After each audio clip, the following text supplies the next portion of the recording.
بسم اللہ الرحمن الرحیم۔ السلام علیکم، میرا نام منیف فاروق ہے اور آپ دیکھ رہے ہیں منیف فاروق آفیشیل یوٹیوب چینل۔ یہ آج کا دوسرا ولاگ ہے اور کچھ ڈیولپمنٹس ہیں وہ میں چاہ رہا تھا آپ کے سامنے رکھوں اور ان کے پیچھے حقائق کیا ہیں اور اس کے اوپر اپنا ایک تجزیہ جو میرے سامنے ہے، میرے مطابق ہے، وہ آپ کے سامنے رکھا جائے۔ آپ سب کی محبتوں کا شکریہ۔ آپ ولاگ دیکھتے ہیں، ڈس ایگری بھی کرتے ہیں، جو مجھے بہت اچھا لگتا ہے، تنقید بھی کریں، 100 دفعہ کریں، یہ آپ کا حق ہے اور میں اس بات سے مجھے خوشی ہوتی ہے کہ ایٹ لیسٹ آپ اس کو سن کے اگر آپ کو نہیں بھی پسند آ رہا ہے یا کوئی رائے سے اختلاف ہے تو آپ بتاتے ہیں، جس سے مجھے پتہ لگتا ہے کہ کتنی وائبرنٹ ہے ہماری کمیونٹی، اور جب لوگ دیکھتے ہیں تو کتنے کریٹیکلی ایویلیویٹ کرتے ہیں کسی بھی اوپینین کو، جو کہ ایک اچھی ہیلدی معاشرے کی بات ہے۔ ہاں، اگر تنقید کی حد تک رہے تو بہت اچھی بات ہے، اگر اس میں کوئی ایک ایلیمنٹ تلخی کا آ جائے تو شاید وہ پھر میں سمجھتا ہوں کہ ہر انسان کا اپنا ظرف ہوتا ہے وہ کس طرح سے رسپونڈ کرتا ہے۔ لیکن بہت شکریہ آپ کا، آپ سب کی محبتوں کا۔ دیکھیے جو ڈیولپمنٹس ہیں وہ میں آپ کے سامنے رکھ دیتا ہوں۔ ایک تو یہ کہ ایک پیٹیشن فائل کی گئی ہے سپریم کورٹ آف پاکستان کے اندر، جس کا اب ذکر ہو رہا ہے۔ ظاہری بات ہے اس کا ذکر اتنا زیادہ نہیں ہوگا کیونکہ وہ سینسٹیو نوعیت کی ہے۔ نوعیت یہ ہے کہ ملک کے اندر ایک وکیل صاحب ہیں جو کہ پہلے انٹیلیجنس ایجنسیز اور بہت سے اداروں کے وہ وکیل رہ چکے ہیں مسنگ پرسنس کیس کے اندر۔ اب وہ یہ کہتے ہیں کہ ملک میں قانون اور آئین کی حکمرانی نہیں ہے، وہ انشور کی جائے۔ انہوں نے پارٹی بنایا ہے، president, prime minister, ministry of law and justice, ministry of defence اور آرمی چیف کو اس حوالے سے، اور انہوں نے کہا ہے اس پٹیشن کے اندر کہ جی ملک میں قانون اور آئین کی حکمرانی نہیں ہے، بنیادی حقوق سلب کیے جا رہے ہیں، لہٰذا عدالت یہ انشور کروائے بنیادی انسانی حقوق کا نفاذ مکمل طور پر۔ ساتھ ہی انہوں نے یہ کہا ہے کہ عدالت جو آرمی چیف کا عہدہ ہے اس کا جو اوتھ ہے، یعنی کہ جو حلف لیتے ہیں army chief, for that matter وہ دیکھا جائے فوج کے اندر کوئی بھی اگر آفیسر ہوگا تو وہ حلف اس کا بڑا سادہ ہے اور وہ آئینی حلف ہوتا ہے، وہ موجود ہے۔ تو جو وہ حلف لیتے ہیں، یعنی کوئی بھی آرمڈ فورس کا، جو بھی آرمڈ فورس کے اندر کوئی بھی آفیسر جاتا ہے، جب وہ حلف لیتا ہے، چاہے وہ فوج میں جائے، بڑی فوج میں جائے، نیوی میں جائے، چاہے وہ ایئر فورس میں جائے، تو وہ ایک آئینی اوتھ ہے جو کہ ہمارے آئین کا حصہ ہے، جو کہ میں آپ سامنے کچھ دیر رکھوں گا بھی کہ بنیادی بات اس کے اندر کیا ہے۔ اب وہ کہا گیا کہ ذرا اس کی تشریح کر دی جائے۔ اب یہ ضرورت سے زیادہ یا اس کی ضرورت ہے کیا، یا وہ حلف ایسا ہے جس کی ضرورت ہے ہی نہیں، لیکن اس کی ٹائمنگ بڑی امپورٹنٹ ہے اور جن صاحب نے کیا ہے ان کی طرف سے یہ کیا جانا اس کی بڑی اہمیت ہے۔ دیکھیے ملک میں کیا آئین اور قانون کی حکمرانی ہے، یہ کچھ دیر میں آپ کے سامنے رکھ دوں گا۔ دوسری بات آپ کو یہ بتا دوں کہ پاکستان تحریک انصاف، کیونکہ ظاہری بات ہے جب کوئی جماعت جس کے اندر لیڈرشپ اوپر والی سیکنڈ ایئر بھی، مطلب یہ ہے کہ جو سیکنڈ ان کمانڈ ہے وہ بھی جیل میں، چیئرمین بھی جیل میں، اور بہت سے اور مسائل ہوں، باقی لوگ کچھ ڈیزرٹ کر گئے ہوں پارٹی کو، کچھ اور کہیں بھاگ بھوگ گئے ہوں، اور کئی لوگوں نے پارٹی چھوڑ دی ہو، کئی چھپے ہوئے ہوں بیچارے، تو ایسی صورتحال میں پارٹی سمجھے وہ بس شتر بے مہار ہو جاتی ہے اور لڑائیاں بھی شروع ہو جاتی ہے۔ اب وکلاء حضرات کی لڑائیاں ہیں، شیر افضل مروت صاحب عمران خان صاحب کے وکیل ہیں، ان کی لڑائی شعیب شاہین صاحب سے۔ اب شعیب شاہین صاحب کو انہوں نے اپنے ایک بیان کے اندر غدار قرار دیا، پارٹی کا غدار۔ اب دیکھیے شعیب شاہین صاحب سے ان کا اختلاف ہو سکتا ہے، ہوگا، اور مجھے پتہ ہے ظاہری بات ہے وکلاء کا آپس میں اختلاف ہوتا ہے، وہی والی بات ہے نا کہ کون پارٹی کے اندر زیادہ اہمیت لے رہا ہے، کون عمران خان کو جا کے عدالتوں میں ڈیفینڈ کر رہا ہے، اور کون جب بھی پی ٹی آئی کی حکومت آئی یا عمران خان صاحب کا اچھا وقت آئے گا تو پھر اس برے وقت میں ساتھ دینے کا سب سے زیادہ فائدہ کون اٹھائے گا۔ آپ اسی لیے کر رہے ہوتے ہیں نا۔ سو مین بات یہ ہے۔ لیکن آپ دیکھیے کہ وہ کہہ رہے ہیں شعیب شاہین صاحب غدار ہیں اور یہ تو پارٹی کے اندر گھسا ہے، مطلب یہ بنی گالا میں گھسا ہے اور یہ ہو گیا وہ ہو گیا۔ دیکھیے کیا شعیب شاہین ایڈوکیٹ جو کہ سابق صدر ہیں اسلام آباد ہائی کورٹ بار کے، کچھ سوالات میں پوچھتا ہوں نا پوری ہمارے پی ٹی آئی کے دوستوں سے، یا تو بتا دیں، اور پی ٹی آئی کی تنظیم تو ابھی تک کر رہی ہے، وہ جہاں پر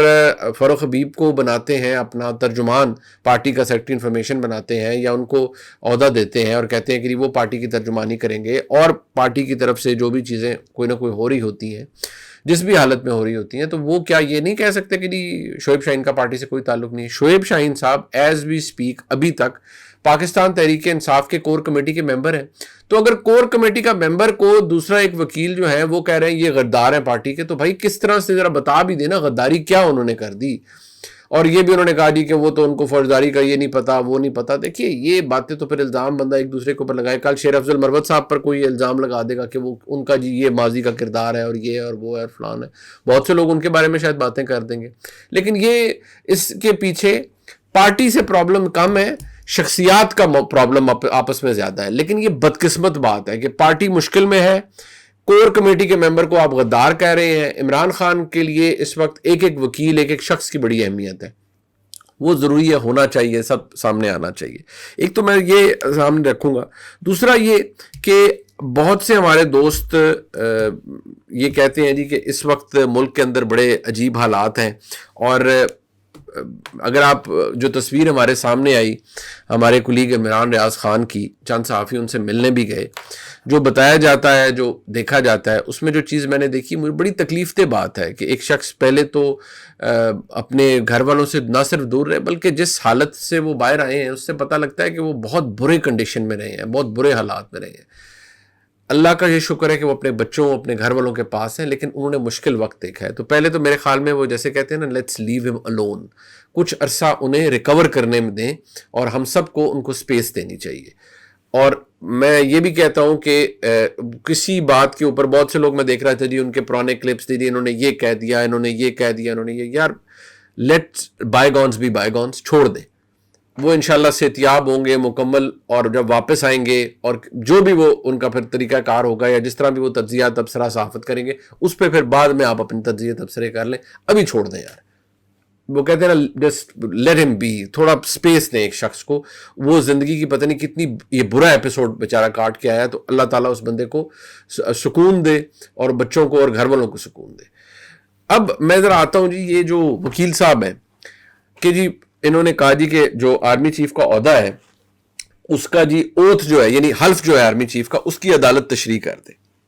اب دیکھیے آئین کے اندر کیا لکھا ہوا ہے، میں نے آپ کو پہلے بھی بتایا بنیادی چیز کیا لکھی ہوتی ہے. اب یہ کیا شرارتن جا رہا ہے یا کیا ہے؟ سب سے پہلا سوال اس وقت ملک کے اندر کیا ہے؟ دیکھیے اس وقت ملک کے اندر قانون تو موجود ہے، عدالتیں بھی موجود ہیں، سب کچھ ہو رہا ہے، لیکن اگر دیکھا جائے تو ہم جیسی ریاست کے اندر جہاں پر غیر معمولی حالات کبھی بھی ہمیشہ رہتے ہیں، وہاں پر سانحہ 9 مئی ہوتا ہے تو ادارہ نیشنل سیکیورٹی کمیٹی ڈیسائیڈ کر دیتی ہے کہ جی جن لوگوں نے فوجی تنصیبات پر حملہ کیا ان کا ٹرائل تو فوجی عدالتوں کے ساتھ ہوگا. ظاہری بات ہے جو کچھ ہوا وہ انپریسیڈنٹڈ ہے. اب ایسی صورتحال میں کوئی یہ کہے جی کہ فوج نے بڑی اگریشن دکھا دی ہے اور بڑا ریپریشن ہو رہا ہے، عام آدمی کو یہ حقوق نہیں مل رہے. دیکھیے عام آدمی اگر پرتشدد واقعات میں ملوث نہیں ہے یا اس نے 9 مئی کے اندر کچھ بھی نہیں کیا تو وہ تو پھر سکون میں، ابھی بھی پی ٹی آئی کے لوگ ہوں گے، ڈرے ضرور ہیں لیکن موجود ہوں گے. لیکن ہاں جو لوگ پھر استعمال ہو گئے بیچارے، جن لوگوں نے وہ پورا بیانیہ ٹو کیا، ان کے لیے مشکل ہے. کہا جا رہا ہے کہ جی لوگ بے گناہ لوگ اندر ہیں، اس بات میں کوئی شک نہیں ہے کہ واقعی بے گناہ لوگ ہوں گے، اور ان کے لیے درخواست بھی کرنی چاہیے، دہائی بھی دینی چاہیے، اور عدالت کو بھی اپنا کردار ادا کرنا چاہیے کہ جناب آپ چھانٹی کر لیں، جن کے خلاف ایویڈنس نہیں ہے ان کو چھوڑ دیں.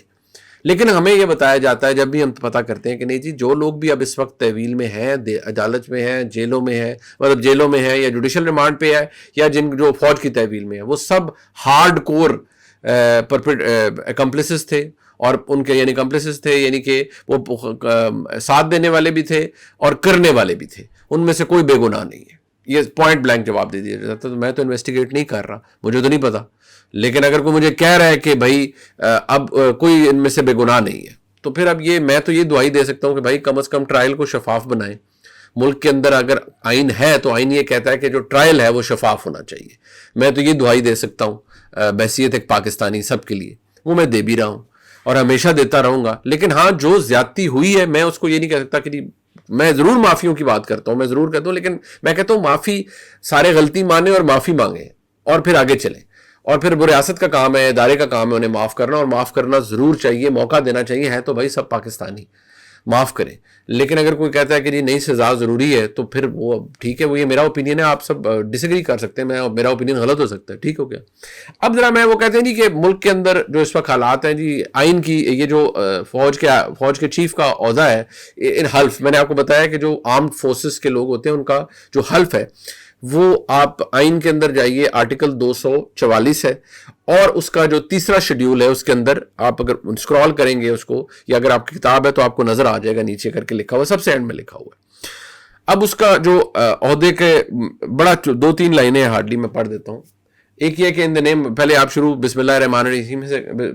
الرحیم سے کرتے ہیں، اس کے بعد اپنا نام لیتے ہیں، آئی یعنی کہ کوئی بھی ہوگا، اگر کوئی فوج کا افسر ہے ظاہری بات ہے وہ حلف اس کا یہ ہے کہ I do solemnly swear، یعنی کہ میں اللہ تعالیٰ کو حاضر ناظر جان کر یہ اوتھ لیتا ہوں، یہ حلف لیتا ہوں کہ میں ملک پاکستان اور آئین پاکستان کے ساتھ مکمل وفاداری کروں گا، اور جو کہ پاکستان کے عوام کی ول ہے، اور میں کبھی بھی خود کو انگیج نہیں کروں گا کسی بھی طرح کی سیاسی ایکٹیویٹی میں، کیونکہ بھائی یہ ایک آرمڈ فورسز کے بندے کا اوتھ ہے نا، تو وہ کہہ رہے ہیں کسی سیاسی کام میں خود کو انوالو نہیں کروں گا کسی بھی طرح کے، and that I will honestly and faithfully serve Pakistan and Pakistan army اور ایئر فورس اور navy as required by and under the law. وہ تو جیسے فوج کے اندر کوئی بھی افسر آتا ہے تو وہ ملک کے لیے اس جذبے کے ساتھ، وہ جذبہ بھی ہوتا ہے اور پھر قانونی بات تو ہے، لیکن ان کے اندر وہ جذبہ بھی ہوتا ہے، فوجی کے اندر، ایئر فورس کے اندر، نیوی کے اندر، نیچے سے اوپر سے لے کے نیچے تک کہ بھئی ملک کے لیے تو پھر مرنا مٹنا ٹھیک ہے دیکھی جائے گی، وہ تو موجود ہوتا ہے. ہاں جو اس میں مین بات ہے کہ بھئی آپ نے سیاست میں حصہ نہیں لینا. اب جواب یہ ہے کہ کیا ہمارے ملک میں پاکستان کی اسٹیبلشمنٹ نے، پاکستان کی فوج نے بحیثیت ایک ادارہ پولیٹیکل ایکٹیویٹیز میں حصہ لیا ہے؟ اس کا جواب ہماری ملک کی ریاست کی 75 سالہ تاریخ میں موجود ہے جناب، بالکل لیے. پروجیکٹس لانچ کیے، پھر وہ پروجیکٹ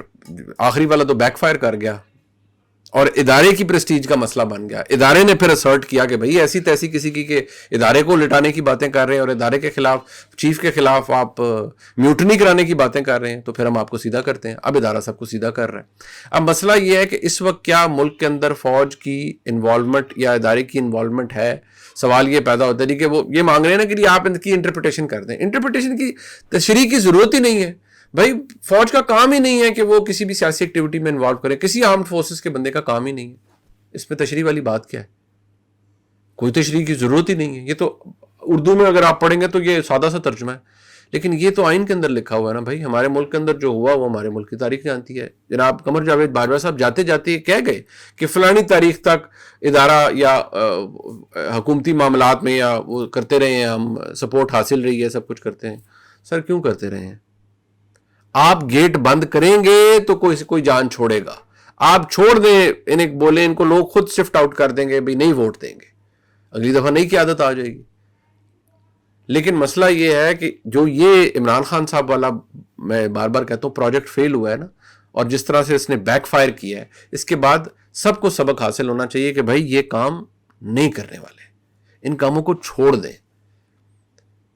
کیونکہ فوج پاکستان کا ایسٹ تھی، ایسٹ ہے اور انشاءاللہ رہے گی. فوج کے ساتھ لوگوں کی محبت جڑی ہوئی ہوتی ہے، کیونکہ فوج کے اندر جو کمٹمنٹ ہے، جو فوج کے سپاہی کے اندر، افسر کے اندر ملک کے لیے مر مٹنے کی، وہی تو جسے کہتے ہیں نا آپ کے رونگٹے کھڑے کر دیتی ہے جب آپ دیکھتے ہیں کہ میں نے کہا نا میں تو ایسے افسران کے شہداء کے گھر والوں سے ملا ہوں یا ان کے کولیگ سے ملا ہوں کہ وہ آپریشن پہ جا رہے تھے، ان کی جو کمیونیکیشن ہے آپ یہ دیکھیں کہ مطلب اتنا یہ کہ اس افسر کو پتا ہے، اس کمانڈو کو پتا ہے کہ میں ابھی یہ جا رہا ہوں اور مجھے ایمبش ہوگا، میں نے پہلے ہٹ لینی ہے گولیوں کی، اور میں نے سب سے پہلے ہٹ لینی ہے، اور ہو سکتا ہے مجھے یہاں گولی لگے، مجھے یہاں لگے، شاید مجھے ایک سیکنڈ بھی نہ ملے، لیکن میں نے اپنے ملک کے لیے کرنا ہے. تو جب یہ کمٹمنٹ ہوگا، لیول آف کمٹمنٹ یہ ہوگا، تو پھر وہ ارادہ اور اس کی کمٹمنٹ تو بڑی سپریم ہے، اس کو یہ ان چیزوں میں آپ چھوڑ دیں، نہ انوالو کروائیں، تاکہ ادارے کا کوئی اس میں کوئی ادارے کے اوپر سوال ہی نہ کرے. یہ بنیادی سی بات ہے. چھوڑ دیں ساری چیزوں کو، ضرورت ہی نہیں. اگر ہم آج یہ کریکٹیو میئر لینے شروع کریں گے تو شاید آگے جا کر کچھ چیزیں درست ہو جائیں گی. میں بالکل مانتا ہوں کہ یہ ہمارے ملک کے اندر کچھ چیزوں کی ضرورت ہے، فوج ایز این ایسٹ ہے، اس کی انوالومنٹ کی ضرورت ہے، ہونی چاہیے، لیکن یہ کم از کم آپ گیٹ پہ لکھ دیں نو انٹری، سیاستدانوں کے لیے نو انٹری، تو شاید حالات ٹھیک ہو جائیں، شاید یہ سب کچھ کی ضرورت ہی نہ پڑے، نہ کوئی سوال اٹھائے گا. بہرحال یہ میرا تجزیہ ہے، پتہ نہیں کسی کو اچھا لگے یا نہ لگے. یہ آپ کو لگے گا میں نے صبح بھی بات کی، میں نے صبح اس لیے بات کی تھی کہ وہ ملک کے حالات ایسے ہیں. یہ جو آپ کہا گیا جی کہ آرمی چیف کے عہدے کا حلف کا جی تشریح کر دیں، کوئی ضرورت کیا ہے بھائی؟ وہ لکھی پڑی بات ہے، آئین کے اندر موجود ہے. صرف ایک چیز ہے اس کے اندر کہ کسی سیاسی ایکٹیویٹی میں انوالو نہیں ہونا، باقی تو سکہ بند بات ہے کہ اگر فوجی ہے تو وہ ملک کے ساتھ وفادار ہے، اگر فوجی ہے تو وہ مر مٹنے کے لیے تیار ہے، بات ختم. یہ جو ولاگ ہے اسے لائک سبسکرائب شیئر کیجیے گا. آپ کی محبتوں کا بہت شکریہ. خدا حافظ.